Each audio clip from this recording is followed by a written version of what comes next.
నమస్తే welcome to Andhraprabha నేను Rana Pratap CM Revanth Reddy స్విట్జర్లాండ్లోని దావోస్ వరల్డ్ ఎకనామిక్స్ ఫోరంలో దూసుకుపోతారని చెప్పుకోవచ్చు.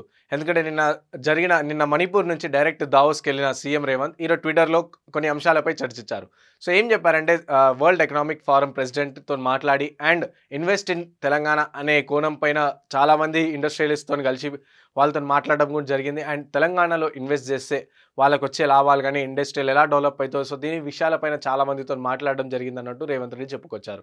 ఇంకోటి ఏంటంటే తెలంగాణలో ఏదైతే యూత్ ఉన్నారో సో వాళ్ళకి ఎంప్లాయ్మెంట్ స్కిల్ డెవలప్మెంట్ స్కీమ్ పైన కూడా కొన్ని ఇథోపియాకి సంబంధించిన కొంతమంది ఉప ప్రధాని వాళ్ళతో కూడా కలిసి అండ్ వాళ్ళతో కూడా మాట్లాడడం జరిగింది అన్నట్టు చెప్పారు. తెలంగాణలో ప్రభుత్వం అటువైపు ఇండస్ట్రియల్ సో వీళ్ళందరూ కలిసి కట్టుగా పనిచేస్తే తెలంగాణలో ఉన్న ప్రజలు అభివృద్ధి చెందుతారని చెప్పేసి చెప్పడం జరిగిందనమాట. అండ్ ఈ వరల్డ్ ఎకనామిక్స్ ఫోరంలో సీఎంతో పాటు ఐటీ మినిస్టర్ అయిన దుద్దిల శ్రీధర్ బాబు అండ్ శ్రీధర్ బాబుకి సంబంధించిన కొంతమంది కీలక నేతలు అండ్ తెలంగాణ సీఎంకి సంబంధించిన కొంతమంది కీలక ఆఫీసర్స్ కూడా ఈ వరల్డ్ ఎకనామిక్స్ ఫోరంకి వెళ్ళారనమాట.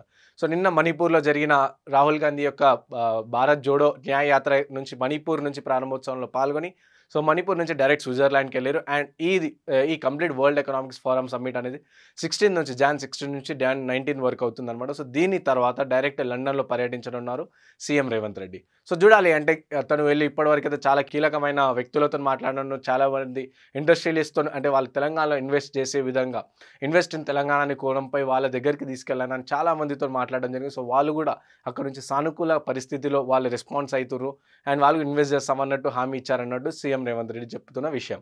సో చూడాలి ఫైనల్లీ అంటే సీఎం తన విదేశీ పర్యటన ముగించుకొని తెలంగాణకు వచ్చిన తర్వాత ఎన్ని పెట్టుబడులు తీసుకొస్తారు అండ్ ఇంకెంత అభివృద్ధి చెందుతారో చూడాల్సింది.